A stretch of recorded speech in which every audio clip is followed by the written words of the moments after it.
All right. Cool, guys. Well, thanks for taking the time out of your schedule to discuss this topic of mentoring on customer development. It's something that I'm really interested in and passionate about, and this is one of the first times I actually get to talk about it, because oftentimes I'm talking to founders who care about it, but finding mentors who are interested in talking about how we can better teach this stuff is sometimes difficult. So first, a little bit of background about me and my credentials as a mentor. I am nothing special when it comes to a mentor. I have not been trained. I do not have a degree. I am not certified as being also a mentor in any shape or form. I am, like you guys, I'm an entrepreneur first. And worse still, I'm an engineer before an entrepreneur. So that means I, by training, have no clue how to talk to people and no clue how to help them. And I only work with computers. If left to my own devices. But that said, I've been able to have the opportunity to mentor at some pretty awesome places, including here in Silicon Valley, in Seattle, Singapore, Barcelona, Paris, London, Puerto Rico. Like, I've been to a number of places, and it's only because I cheated. My girlfriend happens to be an educational psychologist, and so I just steal a bunch of the tricks that she uses to help founders out, and people mistakenly consider that good mentoring. So what I wanted to do today was talk about some of the tips and tricks that she uses to help founders succeed, because she understands not only the human psychology, she understands the psychology of learning. So I'm going to sort of bring some of the things that I've stolen from her to this conversation, and hopefully we'll all be able to have the benefits of having an awesome educational psychology girlfriend. Welcome, Arturo. How are you doing? Okay, so we're going to just dive in then. So if you guys are all ready, what I would love to have happen is I want to have a little competition between everybody. Is everybody ready for a little competition? Arturo, are you with us? Yes, okay. I am. Great. Nicholas, Patrick, you guys ready to rock? Yep, we are. Okay. I need you to have something to type on or something to write with, and I'm going to give you 60 seconds. And in 60 seconds, the winner. Anna, hurry up! You're about to start a competition. We want you involved here. You have to have something to type with or a piece of paper, and the winner of the competition will be the person who writes out or types out the most cities that start with the letter H. H? H. Go. You have 60 seconds to type out or write out the number, as many cities as you can with the letter H. Okay.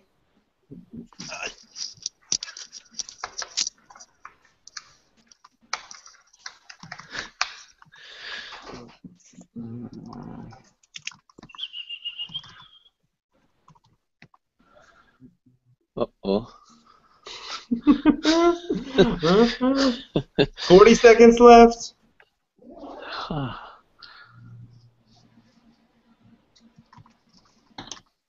Shima.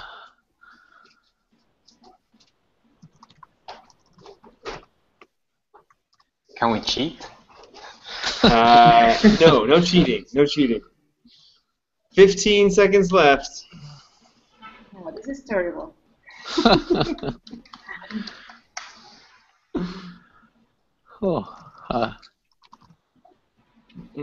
Oh, and Arturo left. Arturo quit. He feels so bad. All right, time's up. Time's up. All right. So, Anna, how many cities did you get? Only 3. 3 cities. Okay. And Nicholas? 7. 7. Okay. Very good. And Patrick? Oh, I was gonna include Istanbul and say I did 4 just to win, but if Nicolas has 7, I lost already. You can't even cheat. I cannot even win by cheating. By cheating. All right, Nicholas, if you typed them out, put them over in the chat so we can double check that there are really 7 here. Hopefully one of these counts. All right. Okay. So really that exercise. What does not count, Nicolas? Oh, it's on my list. All right. So this exercise is really just to get the blood flowing. Hong Kong, nice. Okay, very good. I can't tell if he's making those things up. I feel like they're probably all right. What do you guys think? Are those legit cities? Yeah. Some of them are like very, very small towns, but I think All right, good. Well, I'm gonna give it to him. I'm gonna give it to him. So that's the win. Now, get our brain flowing, juices rolling. Now one of the questions I'm really interested in. I'm gonna give you 90 seconds this time, but you guys are all busy people, right? You're successful, you're smart. Otherwise, Arturo wouldn't have asked you to be a mentor for Startup Weekend Next. I want you in 90 seconds to write down as many reasons as you can about why you mentor. 90 seconds. Why do you mentor?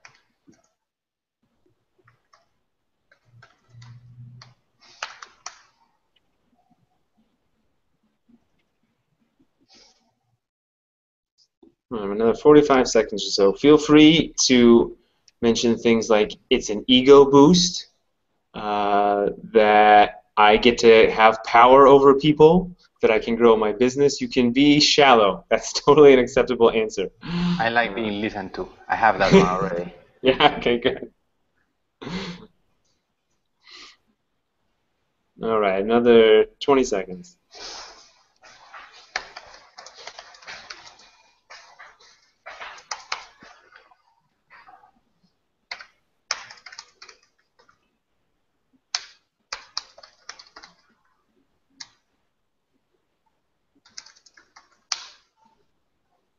All right.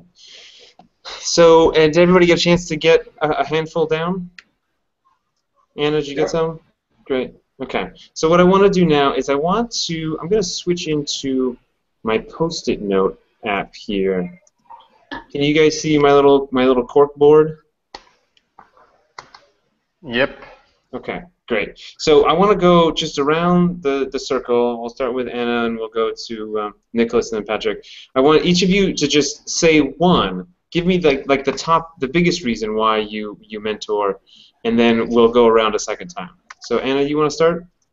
okay, to help others. Others. Great. Okay, and Nicholas?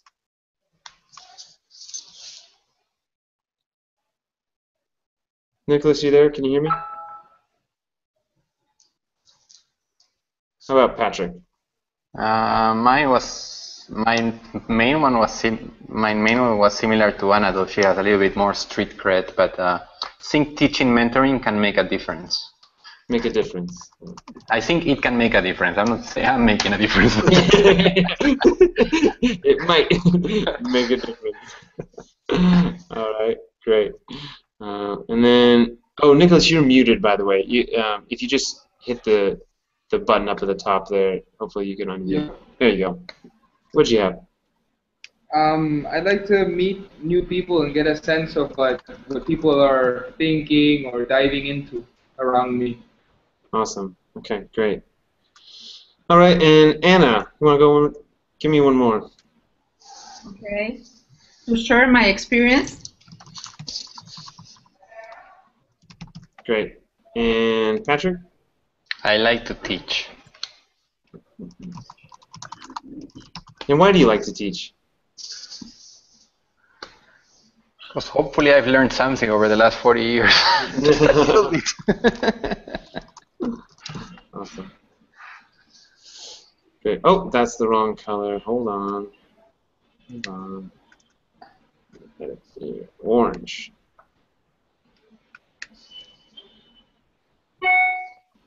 Well, yeah, there we go. Okay. And Nicholas? I like to expose my business. Oh, sorry, can you say that one more time? I like to expose my business.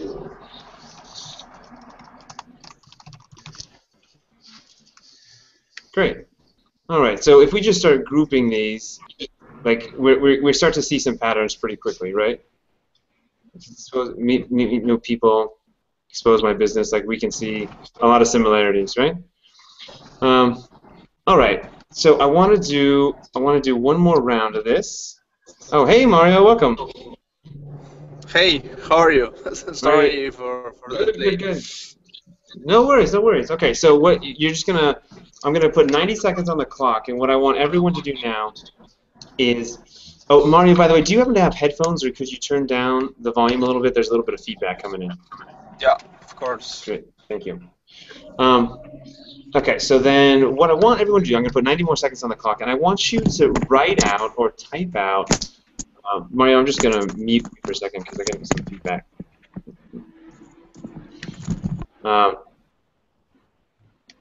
I want you to write out what success looks like for your mentorship. So we understand a little bit about why you're doing it. Now, how are you guys going to tell if your time is actually being spent in a worthwhile way? So 90 seconds again.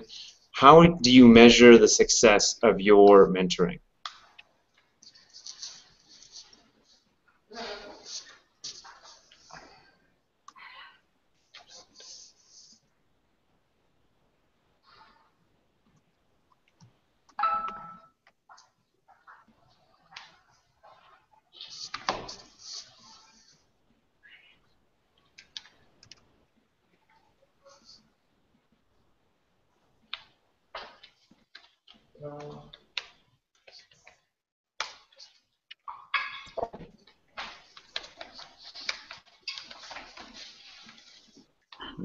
So about a minute left. So some inspiration, some things to think about. Mine are, I get to, success looks like for this session that I get good feedback from Arturo, or that we build something like this and teach other startup weekends mentors something similar, or I get it to go to Lima.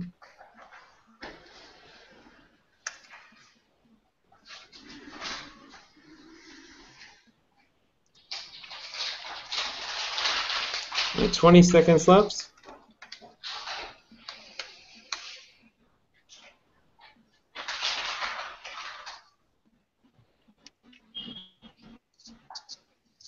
Alrighty.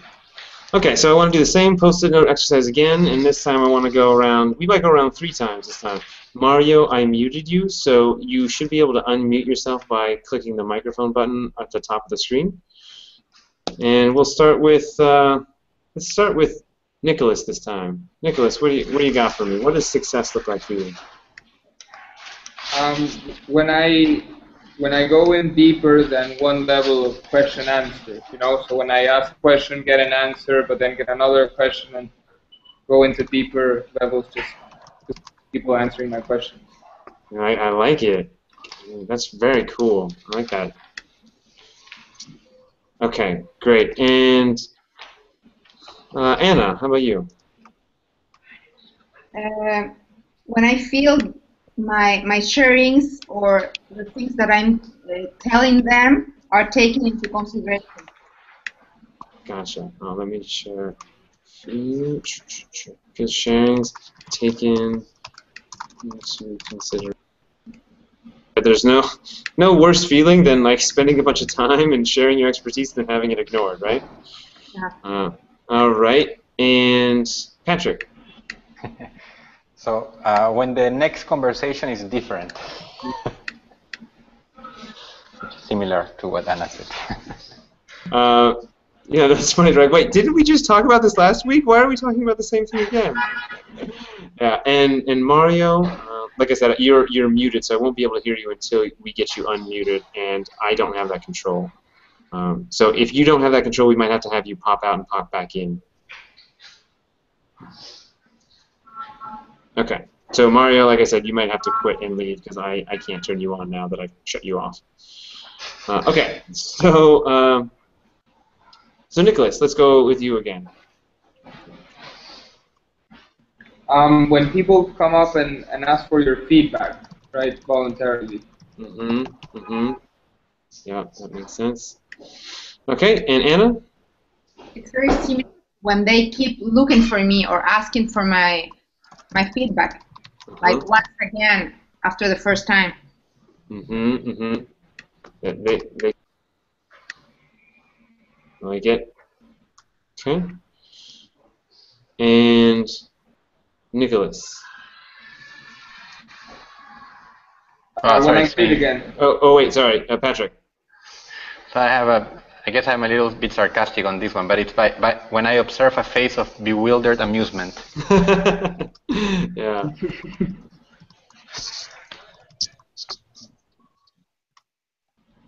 Great. That's awesome. Do you guys want to go one more round? Okay. Yeah. All right, fire away. Anybody? So, Blue. Who was? Sorry, was that Nick? I can't see who's talking. So, Nicholas, were you Blue? Yeah, I said when I get invited again to the events. All right, and Anna? When I can connect them with other people that also will tell them. All right, and Patrick? I think my other one is very similar to when the conversation evolves to a different level, subject, concept, whatever. That's awesome. Okay, so let's start grouping these guys. You guys can see these sticky notes here, right? Yep. Yeah. Yep. Okay, great. So conversation evolves, goes deeper, invited back. Next conversation is deeper. Coming back. So this one. We got little fireworks on the line now. Sorry. Yeah, no worries. Okay, feelings taken into consideration, bewildered amusement, ask for feedback. These ones are sort of similar. Taken into consideration. I'm going to put bewildered amusement and feelings taken into consideration together. And this one's similar.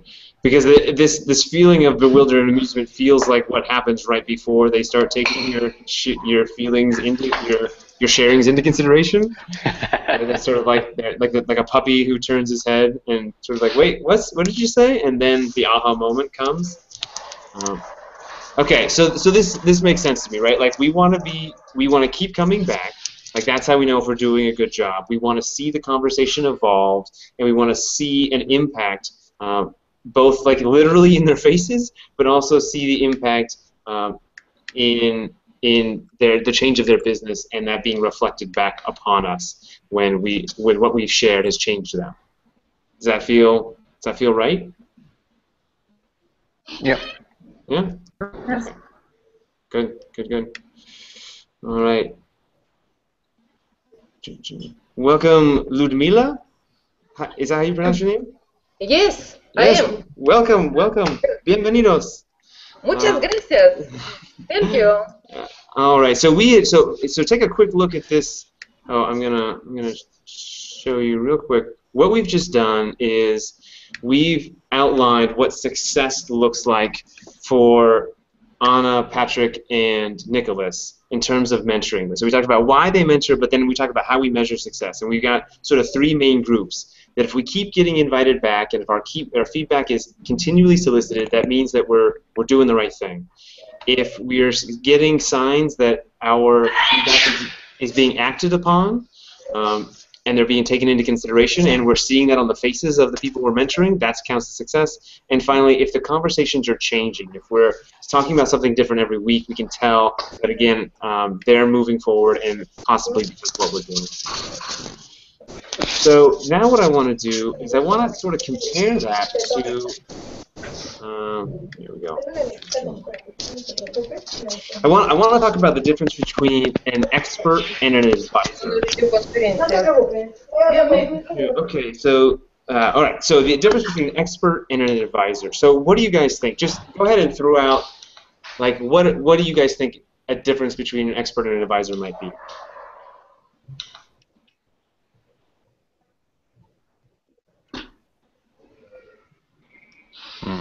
I think an expert, it's like more specialized in one specific aspect, whether an advisor can share his experience in a more wide aspect, or in a variety of different aspects. Right. I think that's a really great insight. Like, an expert will have a great depth of advice. An advisor may have a lot of breadth of advice. Maybe some depth, but a level of breadth as well. Does that sound fair? Yeah. Yeah. Okay. Great. What other things are different between an advisor and an expert? I feel like you need you require less experience as an advisor, right? An expert is, I think it requires much more time. An advisor, you just simply ask good questions and help people think. That's awesome. Yeah, that's an incredible insight. That the advisor doesn't necessarily have to know all the answers, right? We expect an expert to know all the answers, but what you mentioned about asking great questions, that's an incredible insight, because an advisor will do precisely that. They will ask great questions where an expert may tell you great answers. Right. When do you want an advisor and when do you want an expert?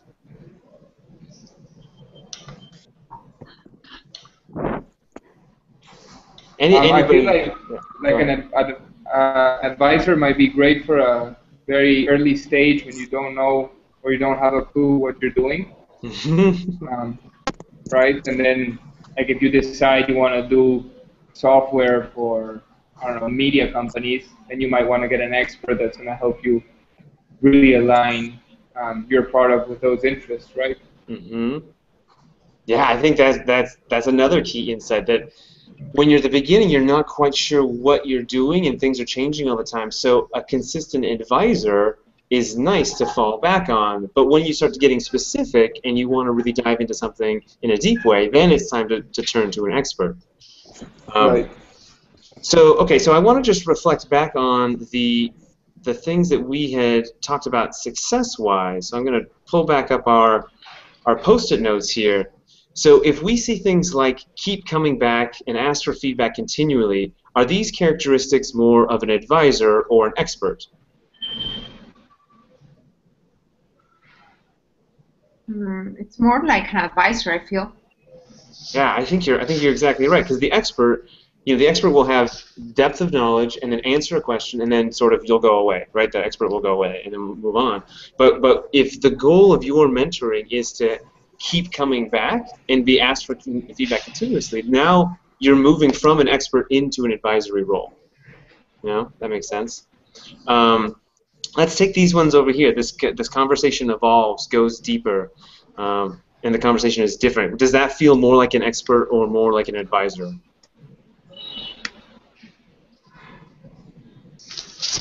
I think it's more.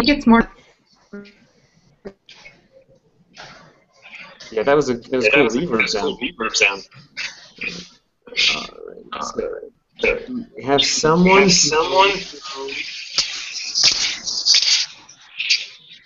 That might be you, Patrick. Or no, it might be Anna. Is this me? Yeah, it's Anna.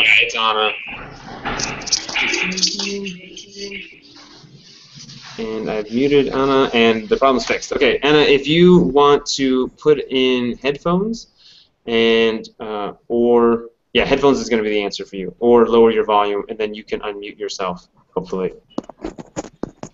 Okay. So going back, so Anna was just saying that it felt more like, and I couldn't hear what she said. So what else? What do you guys think? Does having the conversation evolve? Does that feel more like the characteristics of an advisor or an expert?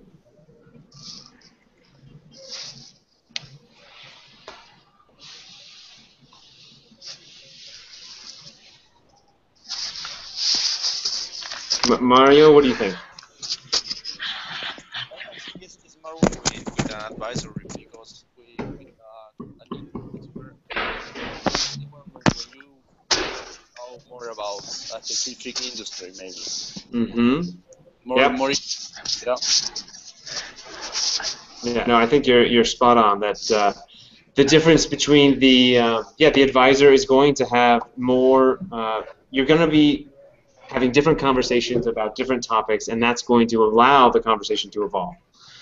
So from the success criteria of the few folks that were on earlier, it looks like we kind of want to be more in the advisory role than we want to be in the expert role. If you disagree, feel free to chime in. So if anyone disagrees, if I've muted you, type it up in the chat, or feel free to just shout out. Anyone think that we should be more experts than we should be advisors as Startup Weekend Next mentors? No. Andre says no. Okay, good. All right. Okay, and then Anna, if you can't unmute yourself, feel free to pop out and pop back in, and that will free yourself up because I'd love to have your input going forward. Okay, so if we think that we want to go down the advisor path, I want to ask, what's the hardest thing for you guys about being advisors? So what's the biggest challenge you guys face when trying to be advisors? And I'm going to give you 90 seconds, and I want each of you guys to type it out. So this is for everybody, even if you weren't on the call earlier. 90 seconds on the clock. Type out as many things that are difficult for you when it comes to being an advisor as possible. So go.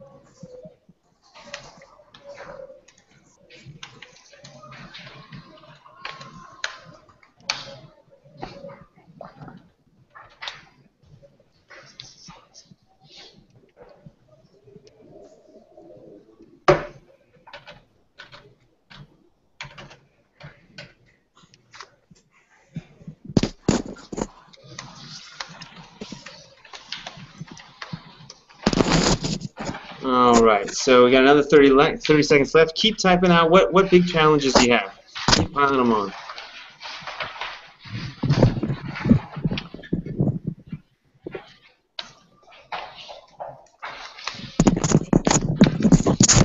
Mario, my friend, I don't want to mute you again, but you're making it hard for us.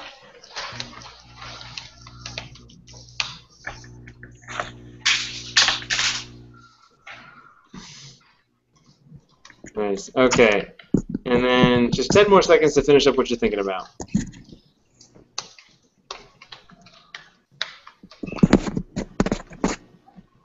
Okay.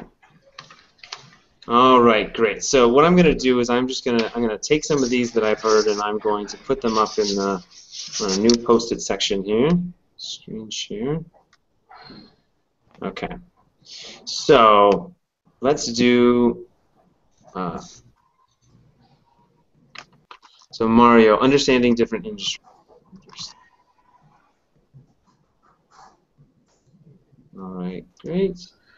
And then stubbornness. So Andres, which one of those is the most difficult? You're muted right now, so you might need to unmute yourself. But which of those is the most challenging? Stubbornness, no focus, not wanting to keep it simple. I would say stubbornness, because as also Nicholas pointed out, it's hard to, there's so much in deep love with their ideas. All right, great. And Anna, not being heard, huh? Not being heard, which is because we can't hear you now. Yeah, it's very similar to the stubbornness. Oh yeah, that's true, right? Yeah, that makes sense. Okay, and Patrick, you had tell me that in 5 words. I mean, can I understand enough to be helpful? I think it's not to echo the same frustration. which may be because of the crew, not because of the sample we're exposed to, not because it's the biggest issue. I see. I see. So this is like if you're confronted with a problem that you might just say, yeah, that's a really hard problem, and then not have any answers. Is that the? Yeah, like somewhere between the advisor and the expert, but you may be hard to like be helpful. Yeah, right. Yeah, because we're all entrepreneurs too, right? We struggle with the same things. That makes sense. Okay, and then okay, so Andre, so who haven't we heard from? Oh, Nicholas, what you got? How to help people when they're too in love with their idea? Yeah. Okay, great. And Gabriella, how about you? You're muted now, but you can hit the unmute button, and then hopefully we'll be able to see you. Yes, I am here. I'm sorry for being so late. No worries, no worries. But it's basically the same problem. They are very stubborn, not only because sometimes they don't listen to you, but what I have found a lot is that sometimes the teams, they don't really work for a certain project. Maybe there's someone that works, but not all of them. So that's the biggest problem for me. I see. So, and that's like that they're not all dedicated? Yeah, it's more. It doesn't have to do with the business itself, but with the team. Like there's one part that is just not working. So, and I find that's the hardest part, because sometimes they just don't want to remake it or reorganize the team. Okay. Okay, great. And then who else? Ludmila. Oh, there you go. Sorry, I have a connection problem with audio. Okay, great. Mario, what's the hardest thing for you? Oh, understanding different industries. It's about. Okay, awesome. So this is a great list. Who else has something else that we can add to it? Yeah, Andres. May I add some context to the exercise? Yes, please do. Yeah, it seems like and this is just maybe my perception. I don't know if it's a general perception or not, but I keep encountering people that as it's not the same in the U.S. people like here. Like they really in the U.S. maybe you guys believe a lot in your ideas and you go all the way through. So it's more like here they're more insecure about their ideas, about their entrepreneurship.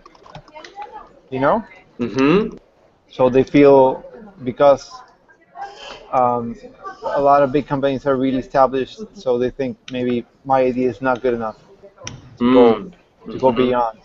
So it's just an insight about the context. That's usually how I feel about most entrepreneurs here. They don't believe the things,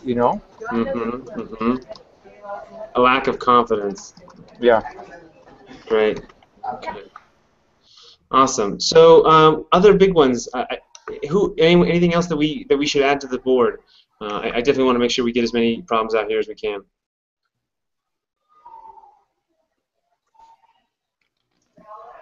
Anybody else? Okay, I'm going to start to group these. I'm going to put these. Come on. Okay.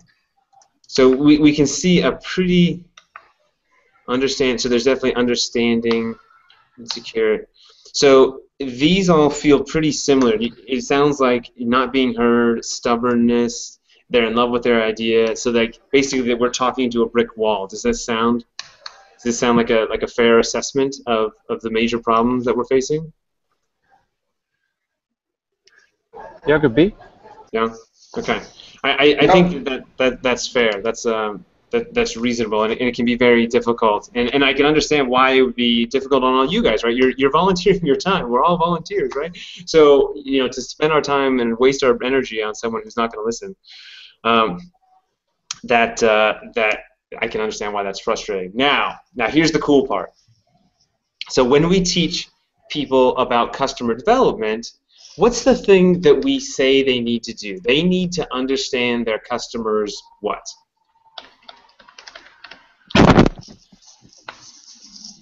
What do you need to understand about from your customer in order to build a solution?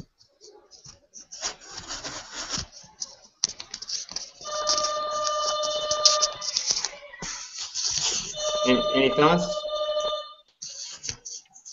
You're the pill for their pains, right? So Andres is saying, yeah, the pains, yeah, their needs, the pain. Yeah, so that's exactly right. So yes, we have to understand their pain.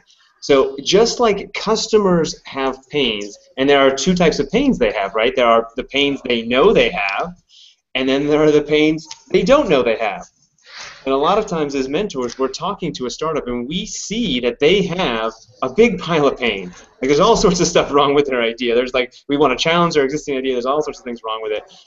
But that's not necessarily the pain that they know they have, right? And we know that if we think about our customers, our startups that we're mentoring, just like customers, that we only get to solve the problems that they know they have, right?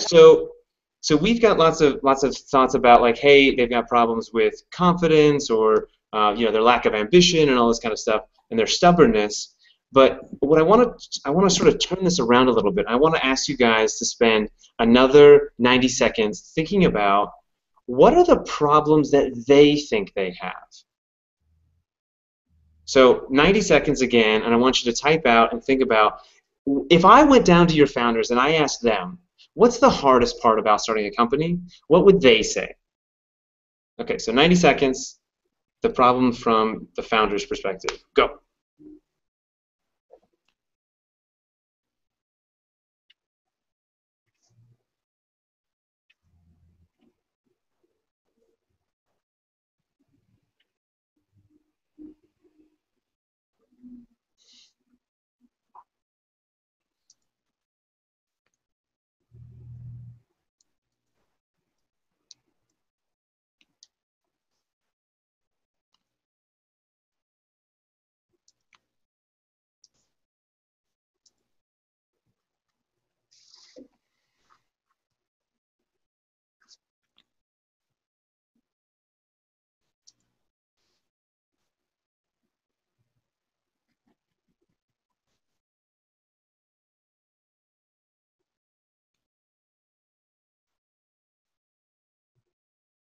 All right, okay, 30 more seconds. These are great, what's coming up in the chat. This is fantastic. Keep going.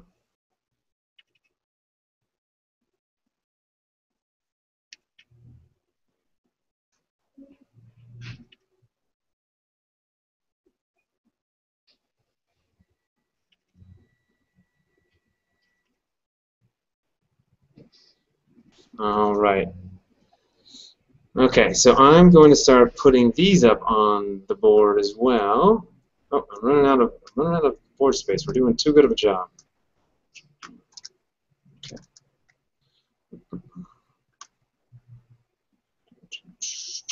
Well, I don't know if I actually have time to put all of these up on the board because I kind of want to get into. But so I'll just summarize these. So what I'm seeing is money. Gabriella is spot on. I don't know a startup community in the world where the founder's biggest problem isn't why isn't someone funding me or why aren't my customers giving me money. So that makes a lot of sense. Andres, just getting started. So tell me more about that. About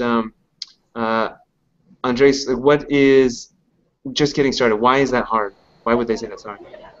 Well, maybe it's more like a general feeling. It will be like more like I have this cool idea of this cool thing, some app I can do or whatever. How do I start it up? Why? They don't have a perspective that they are building a business. They have the perspective they are building a cool thing, and rent it doesn't pay itself by building cool things. Just. And so would they say that problem? Would they say I'm not building a business, I'm building an app? I would say they usually say that they don't know how to make it a business out of it.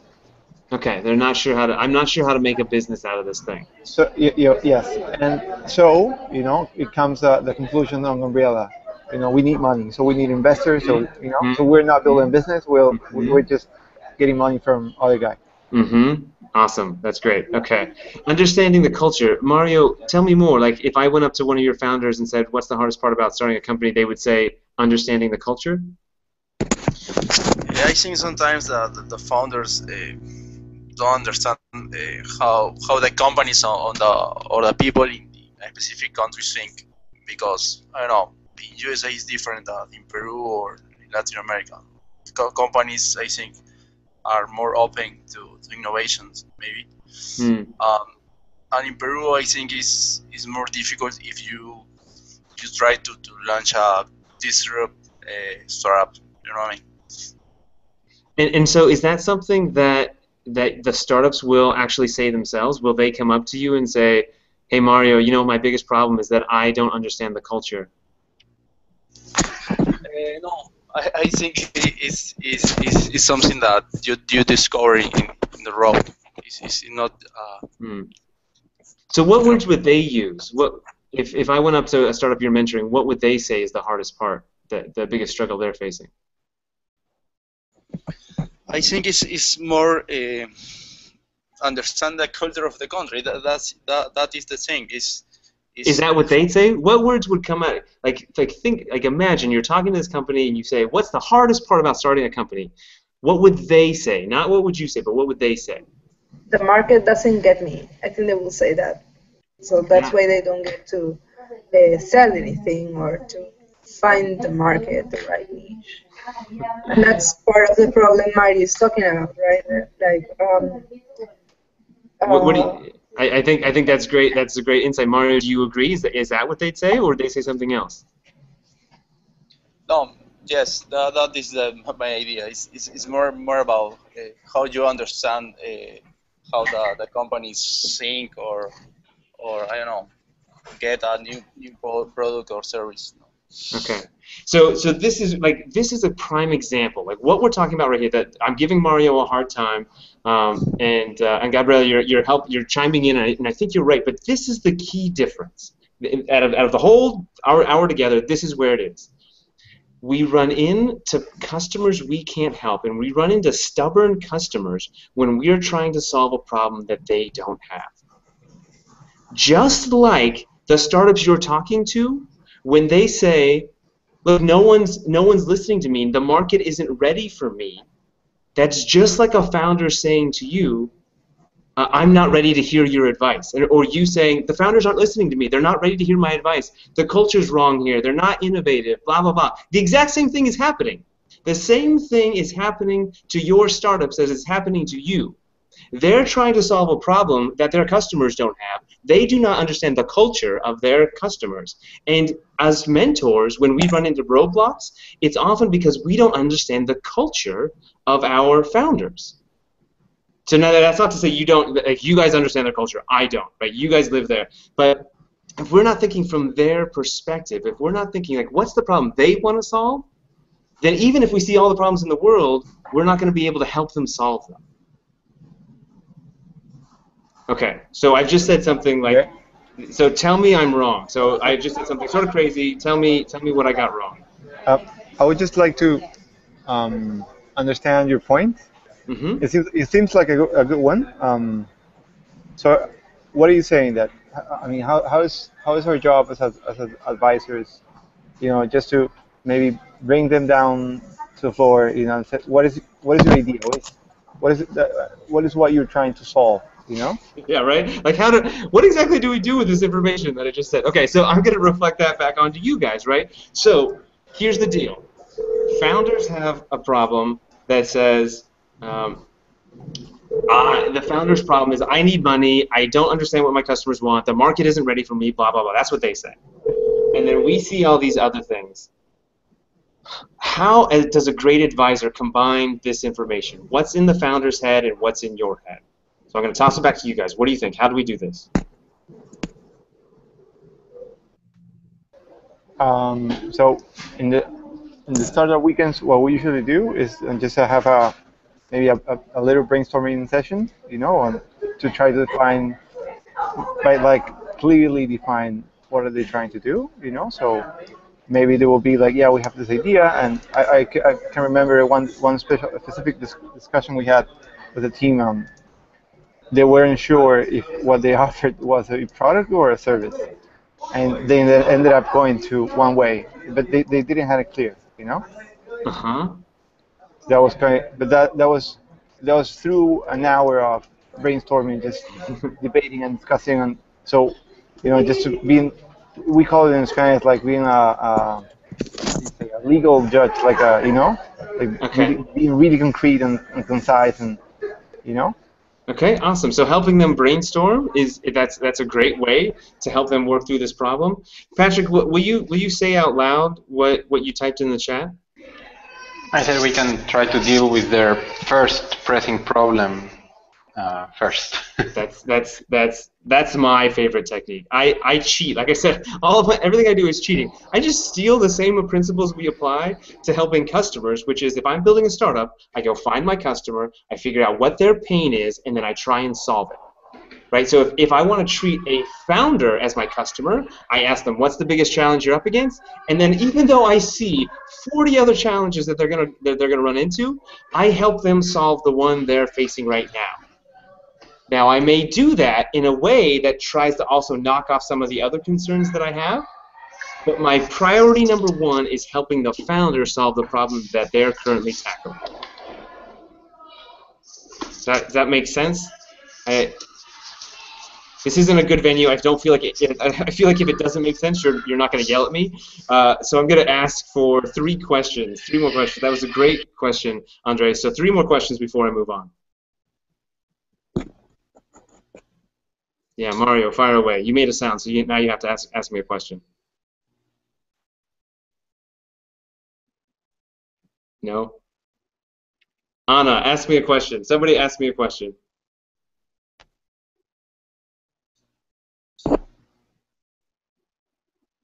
I can wait longer than you can. I got all day.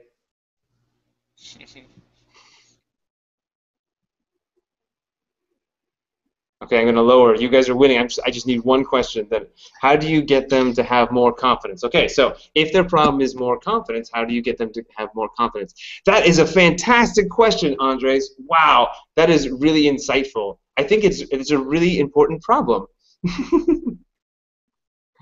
Okay, so what did I just do?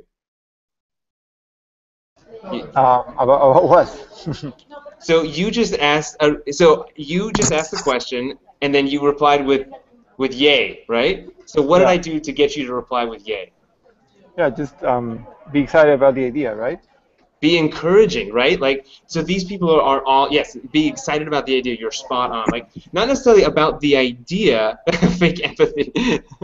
Not excited about the idea necessarily. And we want to sort of border. We don't want to be inauthentic. That's true. I don't want to be lying here. But what we do want to realize is what these people are doing is extremely scary. And for all of us who've already been there, it was scary for us when we started too. So now we've already done it, and sort of we're over that. We're over like the issues of like, oh yeah, I know how to talk to customers. I know how to ask for money. We're over that. But for these folks, it's often scary. So just to sort of take yourself back and remember, when they're asking questions like, when they say things like, no one gets my idea, my customers are stupid. If you just reflect back and think, oh my gosh, I totally remember having that thought, and just tell them. I know exactly what you're feeling. I thought that too. I built a business that was, totally solved the problem for my customer, and they totally didn't see it. I know how frustrating that is. So empathizing with them, like sharing your honest feelings about what they're saying, can often help them feel more relaxed and comfortable. And then when it comes to confidence, a lot of times I do. I just simply celebrate their successes, and I say, you're doing the right thing, because oftentimes they are. We think it's our job as mentors to tell them what they're doing wrong, and sometimes it is, but a lot of times it's to tell them what they're doing right. And even if they're not doing it 100% right, if they're doing it 50% right, I still try and encourage them and give them the belief that they're on the right track, because at least they're not writing a bunch of code and trying to raise a bunch of money for some stupid idea. What do you think, Andre? Does that make sense? Cool. Yeah. Great. Awesome. Thanks. I love it. Okay. Oh no, we're running out of time. We're running out of time. Okay. What do you guys want to do? We can either talk about asking questions versus providing answers, or we can break down this session that we just did. I want to break down this session that we just did. I want you guys to tell me what exactly did we do throughout this session. So, Patrick, you were here at the beginning. What did we do at the beginning of the session? We thought about how many cities we could spell with the letter H. That's right. I tried to cheat with Istanbul. Then we said why we liked being mentors. Why mentoring is difficult. Okay, so let's just pause right there. So I asked, why do you want to be a mentor? And I asked, why mentoring is difficult. So someone else tell me, why did we do those things? Anna, you were here. Why did we do those things? To understand better the meaning of being a mentor. Okay. Why did I want to know that information? Because you want a trip to Lima. Because I want a trip to Lima, that's true. And why did I think this was going to get me a trip to Lima? Maybe just to make sure we are on the same path. Yeah, on similar path, that's true, that's true. I'm using Jedi mind tricks you. What was I trying to understand? When I asked, what's the hardest part about being a mentor? What was I looking for?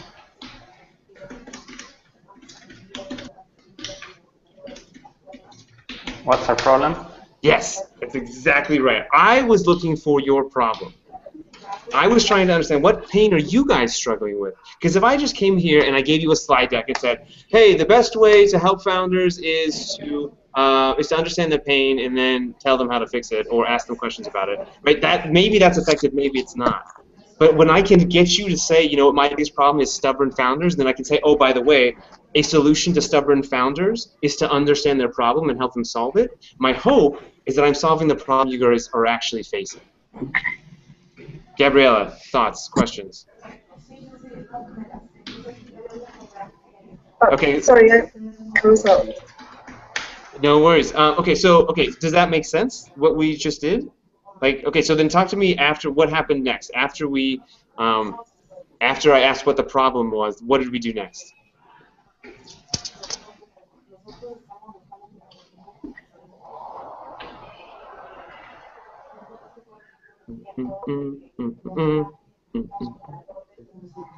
After I asked what the problem was, what did we do next? Anybody?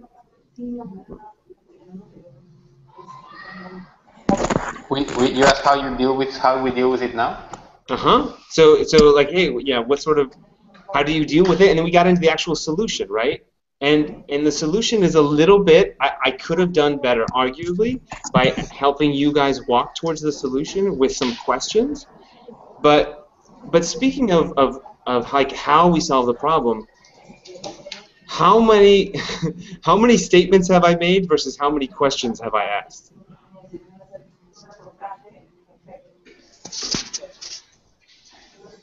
You asked more. Asked more questions, right? As is evidenced by the fact that there's a lot of silence. So yes, I asked a lot more questions, and this is because I know we have to go soon. I want to be respectful of your time, but there's one key thing I do want to make a statement about. The way adults learn is by building on existing knowledge. We don't learn by like, hey, some brand new information comes into our brain and I'll automatically absorb it. We learn by saying, oh wait, I can apply that to the situation I was just in, or here's how I would have used that in that scenario. And the best way to unlock someone's existing thinking and then add on to it is by asking them a question and making them think about it. So in this case, I'm breaking all the rules by telling you that questions are more powerful than answers. I'm giving you the answer, but I'm trying to save time. Like I said, be respectful. But okay, so that's the overview, and that's what I wanted to cover today. That really, as mentors, if we think about our founders as customers and solve the problem that they are actively struggling with, we may find more success with, you know, sort of beating down the stubbornness, and we can do that by asking great questions to understand their pain. So with that, I'm happy to hang around and answer any other questions that you guys might have. Yeah, otherwise you guys are free to rock and roll, but I'm happy to hang out.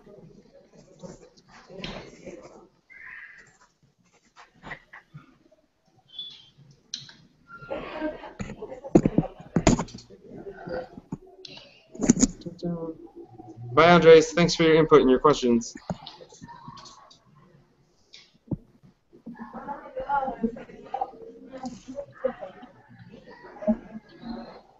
I am somewhere between more frustrated with my attempted mentoring and a little bit hopeful of my next mentoring. Somewhere between like happier and unhappier. Yeah, right.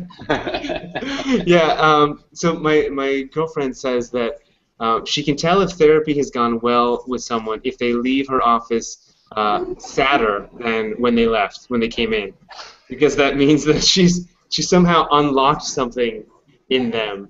And that they can start working on something. But then she also is very happy when they leave happier, because that means she's helped out. So she cheats. As long as they're not the same, she cheats. But I can understand. I can understand what I can understand where you're at, because like this stuff no one taught us this. No one taught us how to mentor, and it's a skill that we're just now as an ecosystem trying to develop and understand. So if you give this a shot, let me know how it goes. And help me make it better, because, like I said, this is sort of cutting edge stuff, and we don't really know what we're doing. Cool. Okay. Thanks, man. Appreciate your time. Have a good one, Patrick.